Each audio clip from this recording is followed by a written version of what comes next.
Hi friends, నేను మీ సాగర్ని. కొన్ని current affairs విషయాలు తెలుసుకుందాం. పాక్లో జడ్జిగా హిందూ మహిళ. పాకిస్తాన్లో మొదటిసారి సుమన్ కుమారి అనే హిందూ మహిళ సివిల్ న్యాయమూర్తిగా నియమితులయ్యారు. సుమన్ కంటే ముందు హిందూ మతం నుంచి జస్టిస్ రాణా భగవాన్ దాస్ కొద్దికాలం సుప్రీంకోర్టు చీఫ్ జస్టిస్గా సేవలందించారు. పాక్ జనాభాలో 2% మంది హిందువులున్నారు. తర్వాత సిబిఐ కొత్త చీఫ్గా Rishi Kumar Shukla. Central bureau of investigation CBI కొత్త చీఫ్గా మధ్యప్రదేశ్ మాజీ డీజీపీ రిషి కుమార్ శుక్లాను కేంద్రం ఎంపిక చేసింది.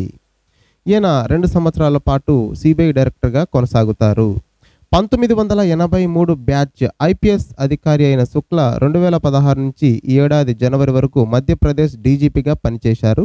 మధ్యప్రదేశ్ క్యాడర్ నుంచి సిబిఐ డైరెక్టర్ పదవికి ఎంపికైన మొదటి వ్యక్తిగా ఆర్కే శుక్లా చరిత్ర సృష్టించారు. తర్వాత భారత్లో నేపాల్ రాయబారిగా నీలాంబర్. నేపాల్ మాజీ న్యాయశాఖ మంత్రి నీలాంబర్ ఆచార్య భారత్లో ఆ దేశ రాయబారిగా నియమితులయ్యారు. 2019 ఫిబ్రవరి 3న కాఠ్మండులో రాష్ట్రపతి విద్యాదేవి బండారి నీలాంబర్ ఆచార్యతో ప్రమాణ స్వీకారం చేయించారు.